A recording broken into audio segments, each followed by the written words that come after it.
Isfet Archives has adult language and violence and is not suitable for children. Listener discretion is advised. Isfet Archives is a Creative Typo entertainment production. If you enjoy this show, we invite you to support us on Patreon at www.patreon.com/Creative Typo. All levels of membership include ad-free listening, and our binge tier includes access to this complete season. Thank you for listening.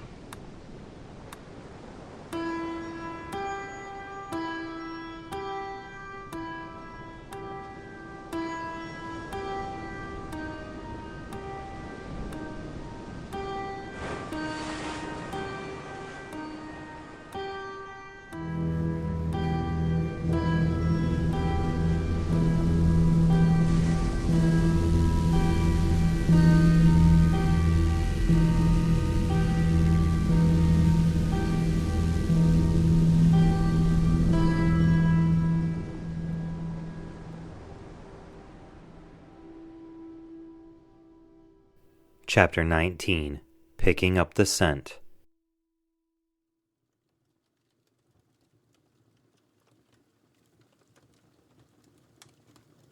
Next, we will discuss the Shadow Reavers. Alright, what are the Shadow Reavers like? The Shadow Reavers are entities that dwell in the dark places of the world. They are territorial, but not typically hostile, despite human literature. So humans know about the Shadow Reavers? In a sense. Humans have developed lore around the Reavers, much like the rest of the Hidden. Humans generally refer to Shadow Reavers as phantoms or apparitions. They're ghosts? Like spirits? No, that is a human fiction based on prior experience with the Shadow Reavers. The Reavers are an incredibly intelligent species. They generally avoid all other Hidden, with the exception of Chroniclers. In most cases, Shadow Reavers are the first Hidden that a Chronicler will meet. The same is true about Chroniclers for the Reavers. Oh, really? Why? Because Chroniclers are born in the same regions where Reavers reside. Chroniclers are born in the Blood Mists, right? That is correct, but we are not discussing the Blood Mist. Alright, I got it. So, the Shadow Reavers are like ghosts, but they aren't really ghosts. Humans just make up scary stories after seeing them, and the Shadow Reavers prefer to live in dark places of the world. Correct. They typically live deep in forests or jungles, far away from civilizations. Hastings, if they like the dark, why wouldn't they choose to live in caves or underground? I believe it is because of their diet. Shadow Reavers feed on dead wood. Dead wood? Yes, they do not eat in the same sense as you and I, taking bites of food and then processing the nutrients internally. But instead, they break the dead wood down and absorb the nutrients that are released during the process. So, let me get this right. One of the scariest creatures in the world... Sentience. One of the scariest sentients in the world, at least for humans, is ghosts. Ghost stories have been told for as long as people can remember. And you're telling me that not only are they real, they're vegan. They're not ghosts. Ghost implies that they are wandering souls from dead humans. They are more akin to phantoms. And yes, they are vegan. This is really funny to me. You know, like if people only knew how ridiculous the ghost stories they tell are. Many would still be afraid. For many humans, there is an inherent fear associated with darkness and the things that live within. It's probably because the people simply don't understand what the hidden are. I feel like if we knew about the world around us, we would be much more likely to coexist. Emily, you are not a human. You are an anomaly. And while we are on the topic, let's talk about humans.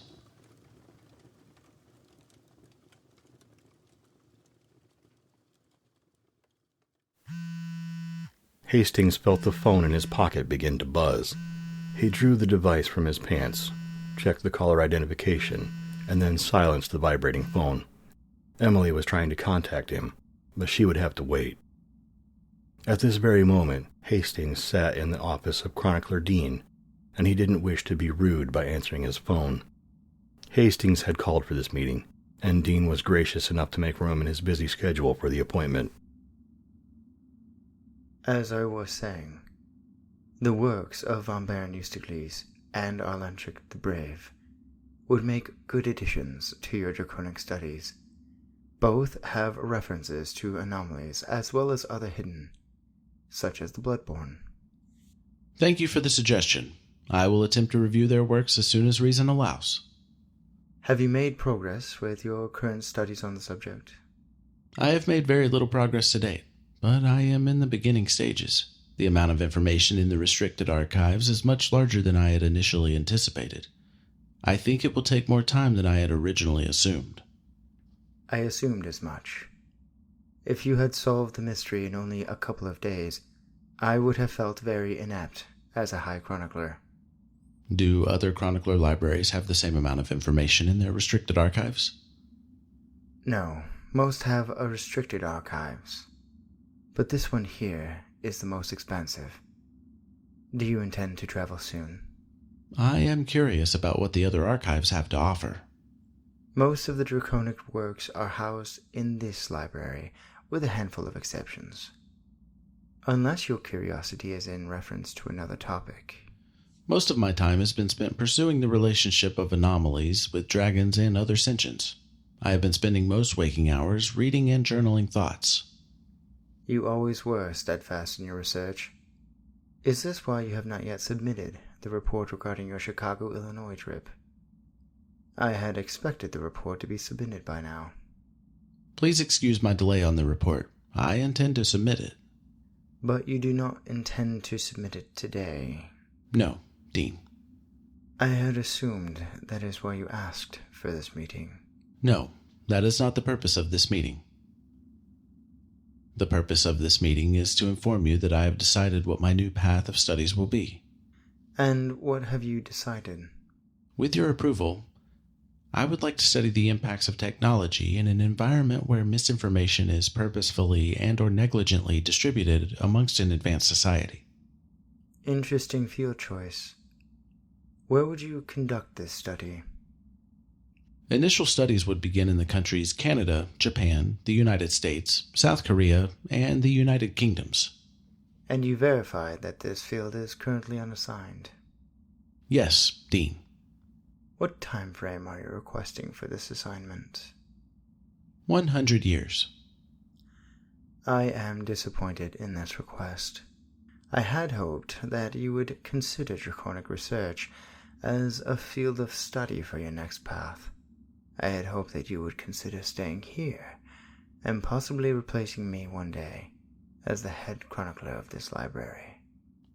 I was not aware that you held me in such high regard. I know there are many here that believe me to be somewhat eccentric in nature. I did not think any of them would be comfortable with me leading the archives. You are eccentric. This is a trait I think may be good for this library. Of course, I think you would need time to learn to better control your impulses. But after 100 years or so, you could be ready to lead this library. I would need to consider this more. At this point, I do not believe I would truly be happy giving up field work entirely. I believe the impacts of technology in an environment where misinformation is purposefully and or negligently distributed amongst an advanced society is the path I should take. I understand. I will approve your request for the path change, but not for 100 years. I will approve it for 40 years, after which we can reassess your current situation.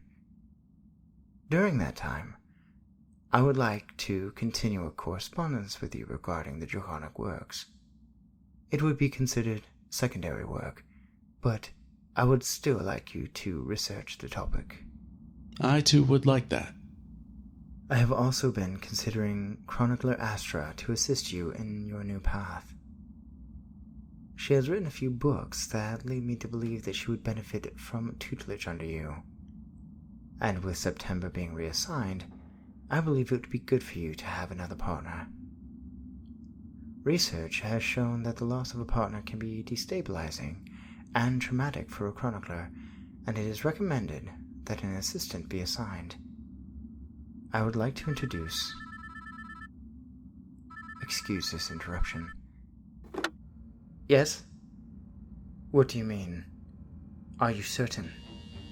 Seal off all primary entrances. Dispatch the guards. I will meet you in the control room. What is it? The Contra are attacking at the main entrance. It appears that September's hunch was correct. I owe him an apology. Is there something that I can do to assist? I am skilled in combat. I would need a weapon, as I did not bring any with me. I would prefer you leave this to the security agents. This is why we hired them. I see no reason to risk any chroniclers at this point.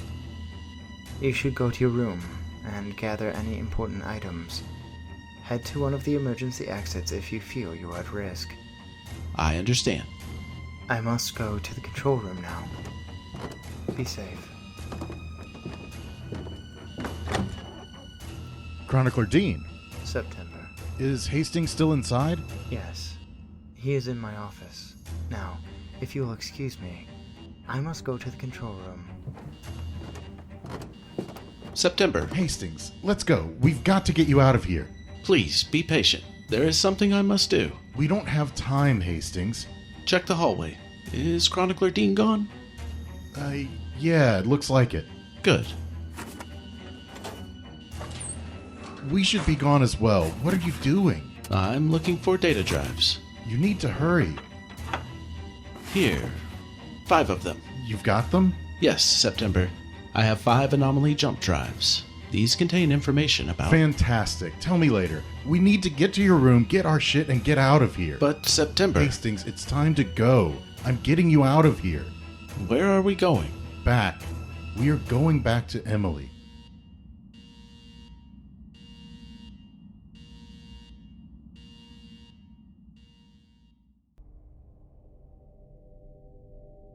Denali stretched their lower back, routing out the remnants of stiffness brought on by the winter air. The healing process was nearly complete, yet the cold demanded its due, insisting on time to work the muscles out. Moving through the parking lot with careful, measured steps, Denali was determined to leave no potential clue unchecked. The investigation began at the 2 bathrooms adjacent to the campground parking lot, but there was no scent of the targets. The trailheads offered no clues. It was clear that the targets hadn't ventured on foot into the forest. The empty parking lot was a dead end. The trail had led to this campground, but the last confirmed lead was back at the sporting goods store, and the scent there had long since faded. The fresh tire tracks in the lot indicated several vehicles had visited the site over the last 24 hours. Denali surmised one of the vehicles must have been Emily's. While this confirmed her presence, it gave Denali no hint as to her current direction. They needed a trail. They needed a scent. Denali pulled at their left arm, stretching the muscle fibers in their back left shoulder. They preferred this weather. The air was rich with the scent of pine, dirt, and crisp, clean oxygen, but the chill was a nuisance. They longed for a hot shower and a massage. What seemed like a straightforward job had quickly spiraled into a complex, hot mess. Hunting an anomaly was always an unpredictable pain in the ass. While making their way across the parking lot toward the trash receptacles, Denali considered the 2 altercations with the anomaly and her human. The element of surprise was theirs at the ranch house. Yet the anomaly seemed prepared. Perhaps chaos magic was at play, though that didn't fully explain it. There was another factor, something intertwined with the chaos magic. After all, the bitch did drop a tree on Denali's head. The human, Marcus, had left his scent all over that location. It was easy to follow his trail to the motel. Emily, the anomaly, doesn't leave a scent trail. Anomalies never did, making them exceedingly difficult to track. Marcus's survival was strategic. At both locations, the ranch and the motel, the human could have been easily eliminated, but without him, tracking Emily would have been near impossible. In both encounters, despite having the elements of surprise, Denali hadn't managed to eliminate the anomaly before the chaos magic could disrupt the scene. Emily's magic was formidable, unlike any Denali had faced before. The element of surprise had always been the most effective way for dealing with an anomaly. But with 2 attempts already failed, a new approach was necessary. They would need to corner the anomaly, trap them somehow. Denali had only one more attempt at this target, one more chance to get this right. But first, they had to find the damn girl. Stopping in front of the trash bins, Denali stretched again, pressing both fists against their hips and arching their chest forward. With a sigh of relief, they brought their focus to the trash bin and began digging.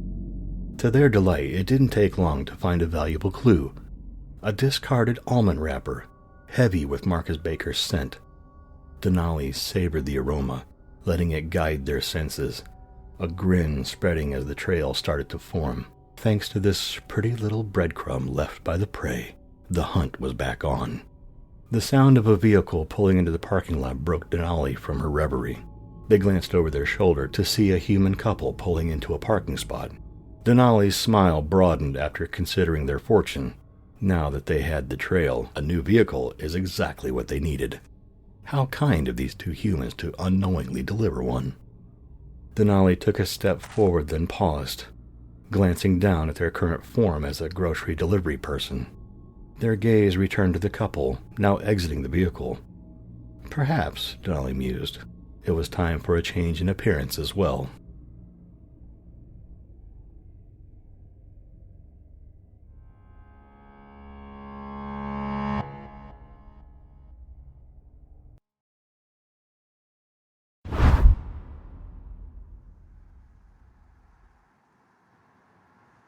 Emily and Marcus cruised eastward along the two-lane highway. Emily had opted against taking the interstate for fear that they may have been tracked by Contra or stopped by a police officer. Either scenario would severely jeopardize the duo's current objective. She couldn't help but notice Marcus tapping his fingers on his pants, but chose to stay silent. The Harbinger had seen a vision concerning the vehicle, a vision that seemed to amplify his anxiety with every passing mile. While Emily trusted Marcus and his visions, she saw no alternative at the moment. Their situation hardly allowed the luxury of hailing a cab. Marcus was a wanted criminal, and she was hunted by God knows how many people. The car remained their safest means of transportation back to Chicago. She simply needed to get them there, and then they could figure out the rest. So deep was Emily in her thoughts, she didn't see the upcoming speed bump. The car jolted as it went over, abruptly jarring both occupants as they continued along their path. Gee, would you slow down, please? We're fine. Are we? Yeah, I hit it a little fast, but nothing bad happened. Yeah, so far. Look, I know you're on edge. I'm just saying you should slow down. We're fine. We could... Marcus, I'm not in the mood for a backseat driver. Fine. I know we're both on edge, so maybe if we just take some time, calm down. Maybe if you weren't trying to kill us. Wow, you can feel the tension in the air. Damn it, Cricket. Sorry, my bad. Why do you always do that? What's happening?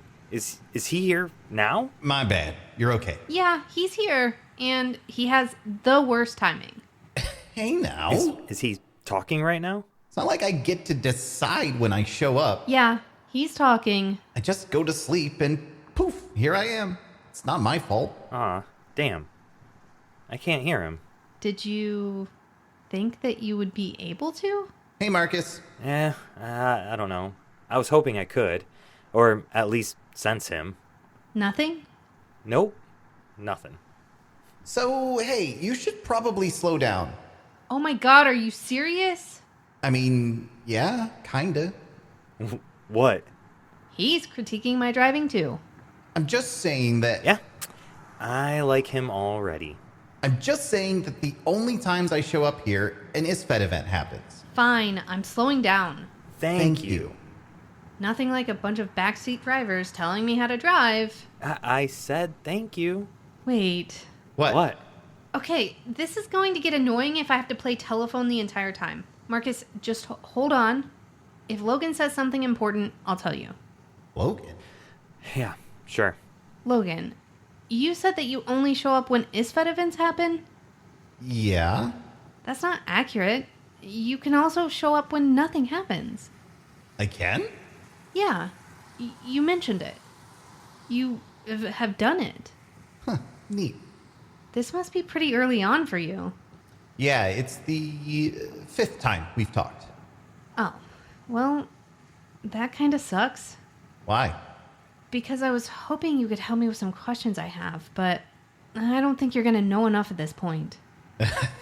You're supposed to be the one teaching me things, not the other way around. Look, Marcus and I are in a bit of trouble. I'm not sure I have time to teach you anything right now. This is still pretty early on for me, too. I'm still learning. Ah, I see. Well, is there anything I can help you with while we're here? I don't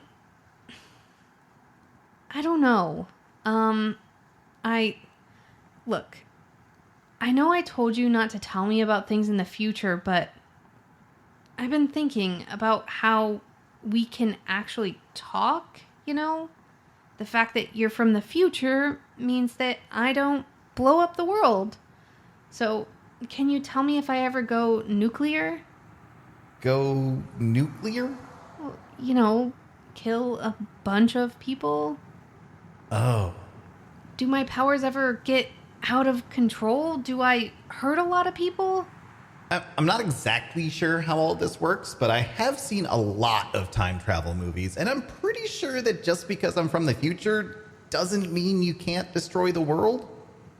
I'm pretty sure it's exactly what that means. No, I'm from one of your futures, but you could make changes in your current timeline that could still destroy the world, or at least cause mass destruction. It's the same reason I shouldn't tell you things about the future. It could cause a deviation.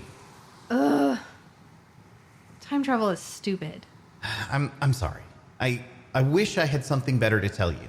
It's fine. I was actually also wondering, am I the one contacting you, or are you the one contacting me? I assume I'm the one contacting you. I'm the one sleeping, after all. You said you dream about others as well, so it stands to reason that it would be me doing this. I guess that makes sense. Why? Do you think it could be you? Well, you mentioned that I'm unique, even among anomalies.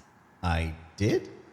Yeah, remember you said that other anomalies could only see blue lines, at least out of the anomalies you've met so far, but I can see different colors. Wait, you can see different colors?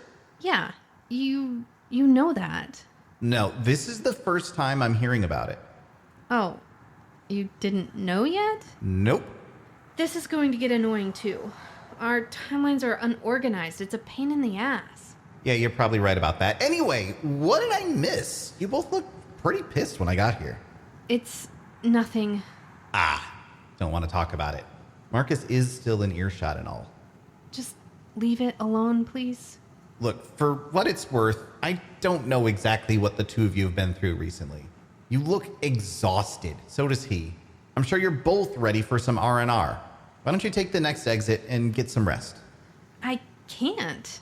We have to get back to Chicago. Oh, and a short break to stretch your legs is out of the question? It might do you some good. We're being chased. It's too dangerous for us to try to take a break right now.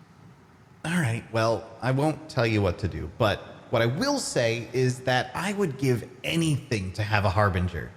And while you two might not see eye to eye all the time, it's really good that you have him.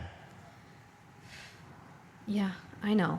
Even if he does have terrible taste in sweaters. Stop. I'm serious. I wouldn't be caught dead wearing that in my time. Logan, I don't even look at what I'm wearing. I can't see your outfit unless you look at it.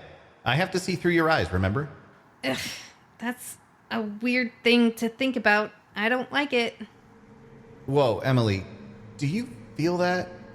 Yeah, I do. You should slow down before that bridge up there. Yeah, okay. Jesus! Shit! Pull over! What just happened? Pull over! I am!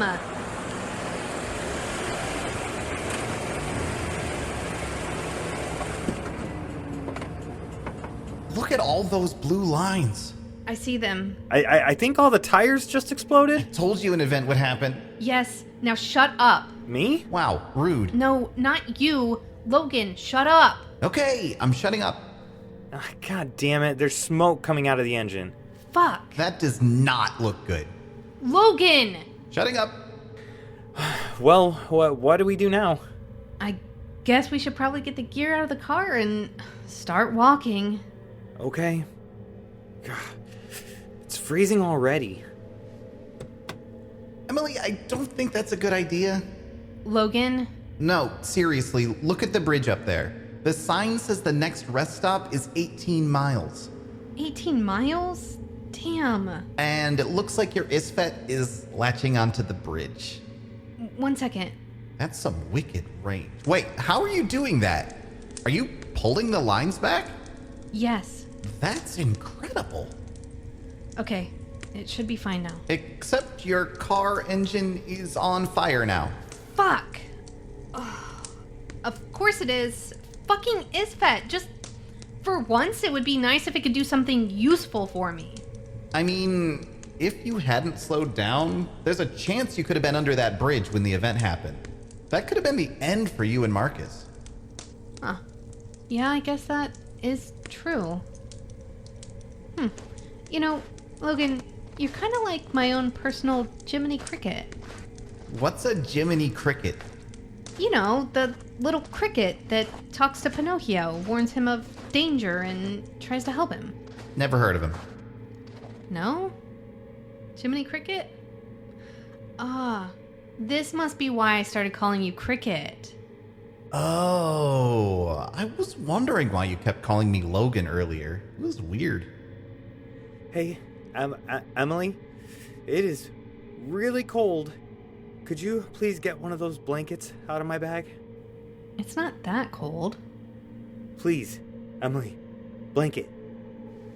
Yeah, sure. I'll get it for you. Are you okay?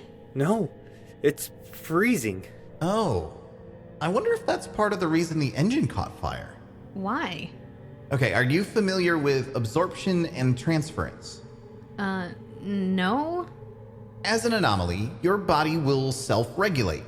So when the temperature around you is too cold, you'll absorb the heat from everything near you in an attempt to stabilize your internal temperature.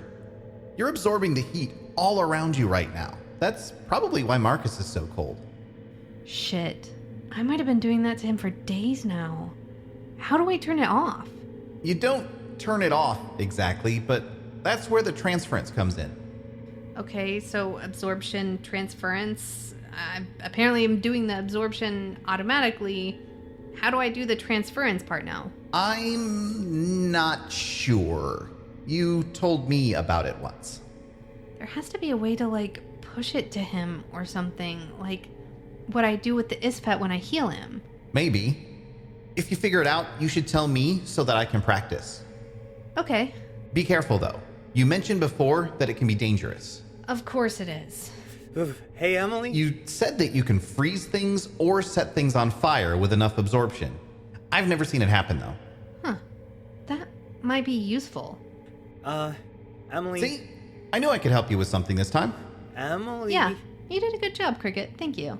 Emily, there's a car coming.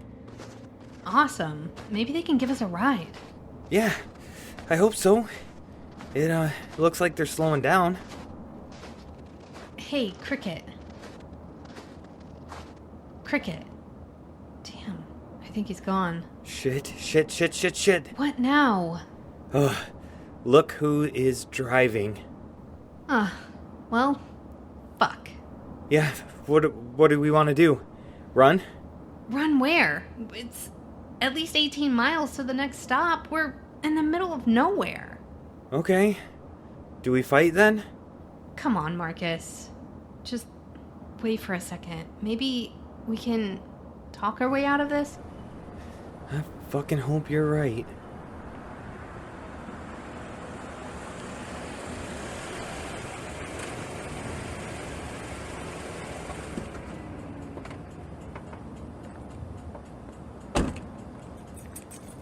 Oh, looks like you two are having some car trouble. Need a lift?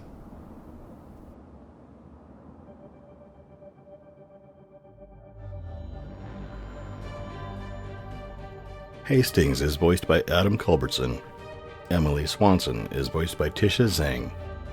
Chronicler Dean is voiced by Shamas Rodriguez. September is voiced by Richard Collins. Marcus Baker is voiced by Nico Rodriguez. Cricket is voiced by Josh Allen. Detective Bullard is voiced by Tony Kinney and narrated by Michael Cole. Isfet Archives is a Creative Typo Entertainment production. Find out more about our show at www.creativetypo.com.